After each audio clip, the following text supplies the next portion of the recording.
Bulls make monies, bears make monies, but pigs get slaughtered. Now, this is a common Wall Street saying, and it has a lot of truth. We need to define what is actually bad investment practice. Today, this whole discussion is really to help us plan ahead and reflect better so that we can get results in 2022. Let's take an example to really illustrate why pigs get slaughtered. This company did an IPO about a year plus back at $10 per share. And as Warren Buffett has said before, he prefers to let a company run before picking it up rather than buying the IPO. He actually did a 3x in a short span of a few months, correct? Rising up from September all the way to February 2021 with a peak of $38 plus. At that point of time, you can expect social media and YouTubers to be calling this the next Tesla. You can 10x your money here. And typically, a lot of new investors get lured to such ideas because they see recent results. This is called recency bias. But the problem is this, when things run up, they become inflated, correct? And what you see is underperform significantly for the next 1 year. So the pig in this example is someone who is bought into the hype, was unable to overcome that fear of missing out, and then has held on to this when it languished at $20+, chose not to sell, and probably even doubled down, and right now at $13, things look really bad. So this is a good learning point, and today I have 5 questions to really help you in your thinking process. Whether you should sell to cut some losses or whether you should buy and double down. And last but not least, I'll round up by giving you a glimpse as to what I'm interested in. So if this topic interests you, continue watching on.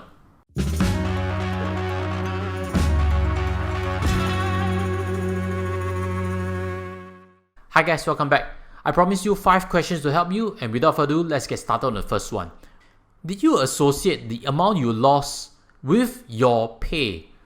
Now, if your investment is $50,000, 10 or 20% is about $5,000 or $10,000, correct? And that feels like a month's salary gone.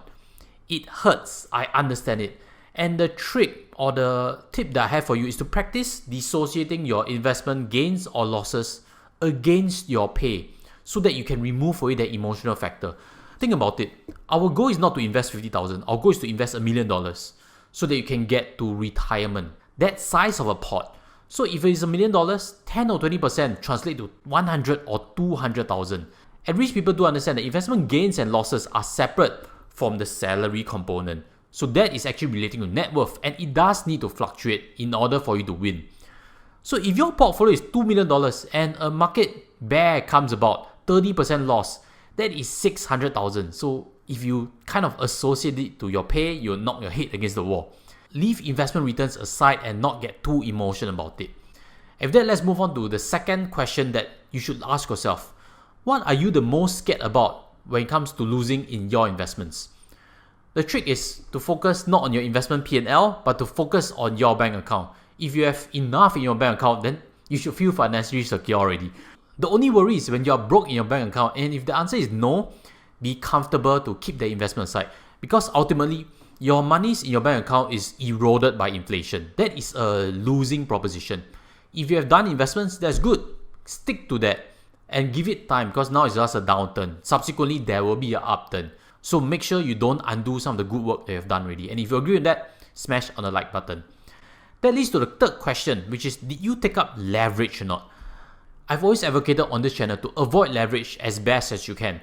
If you need, take leverage that you are comfortable with, or from sources such as your mortgage, whereby I've illustrated before, I've drew out $150,000 from the home itself. That form of leverage is stable, it does not have margin calls. Many people have learned to sell puts recently, and when you sell a put, and with the share price coming down, you are obliged to buy the company shares. And typically, I do not advocate doing options trading, simply because it's very easy to run into a situation where you're over leveraged or you're over aggressive in your investment style. And in that case, selling puts is sacrificing big investment upturn for just a premium. I do not like that. I like big gains and small losses, rather than small premium and forsaking big gains. That's my point of view, and that's why I haven't shared much on this channel on options trading. And then let's move on to the fourth question to help you become a better investor, which is look very carefully as to how much cash you have on hand. If you have $100,000 already, and if your expenses are $2,500 a month, then naturally, that is already 40 months expenses covered. Any downturn in the market does not affect your livelihood. In fact, the question you should be thinking of is to dissect this 100,000 into emergency cash and war chest cash. Market downturns are actually time that you should deploy this war chest cash. For myself, I'll be pulling out some of my bond allocations to prepare to deploy towards equity. So again, if you have cash on hand, you are safe. Market downturns are a potential blessing. Do not panic and execute correct strategies. That leads to the fifth question for today, which is, are you too pessimistic? Good investors need to be optimistic. You need to learn to filter away the noise. We see on the newspaper, Fed may be raising interest rates.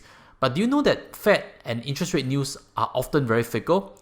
One moment the economy is threatened by inflation and there's news that Fed might need to raise interest rates. At one moment the economy is slowing down and Feds may need to intervene again to print more money and reduce interest rates again. So that has proven to be very fickle. Then what about news such as war? Right now Russia and Ukraine are at loggerheads and US is trying to mediate something. If you see news like this, you fear the worst and you try to quickly sell out on your portfolio. That is typically not a good idea. If you have been investing for a while, you do know that every year there's some negative news on war, of political tension, etc. etc. Filtering away noise is a learnable skill. That's a trick that I'd like to suggest for you today. Treat this as background noise. Don't look too much into it. Focus on what you're buying and focus on your strategy on participating in the market, because ultimately that's what's going to affect your investment performance. Again, these 5 questions, if they have helped you, help me smash the like button so that we can reach a wider audience together. And since we've gotten to here, let me explain to you what's going on.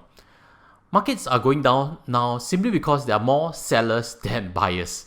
It's as simple as that, but news tends to try to give us good and bombastic reasons. In general, crashes occur because there's a prolonged period of rising stock price. We've seen that for the last 10 years. And excessive economic optimism. It's true, since COVID-19 has hit, we've seen a lot of stimulus and a lot of recovery. Where price-earnings ratios exceed long-term averages. If you look in terms of Microsoft, the world's biggest company, you realize that it's really inflated. And excessive use of margin, debt, and leverage by market participants. If you check around on advertisements these days, you'll see options trading surfacing all the time. That is a form of leverage. Not that I'm saying it cannot work, it's just a proof that there is froth in the market. So with all these covered, hopefully you become a better investor, and I'd like to leave you with a further thought on what I'm interested in. There seems to be a lot of options trading in US, more than ever before, and I have a sneaky feeling that it will have to unwind somewhere.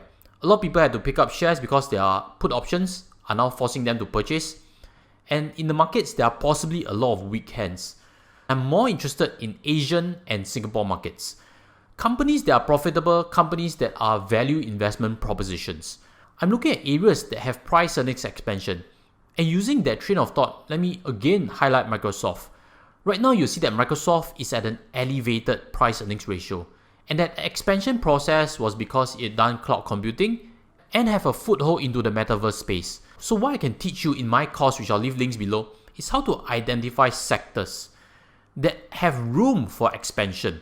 I've covered before on this channel: Propnex, iFast, Baosteel, Escort, Malaysian Smelting Corporation Berhad. These are companies and sectors that are less sexy, and in a lot of ways they have given me big returns. If you're keen, again, look for links below. Hopefully it can help you become a better investor. Last but not least, I'd like to do a quick shout out to get you to subscribe, because in a subsequent week, I'll be explaining why Sea Limited, which has seen its share price crash significantly in the last few months, what is the concern with it when we do a valuation matrix to it? Because right now, inflation seems to be affecting growth stocks such as Sea Limited. And I also prepared a sharing on what I'm actually buying right now in this whole market crash. So if you're keen, subscribe and stay tuned for it. With that, I'll sign off from here and see you in more of the previous videos I've done before that can help you in your investment journey. Take care and goodbye.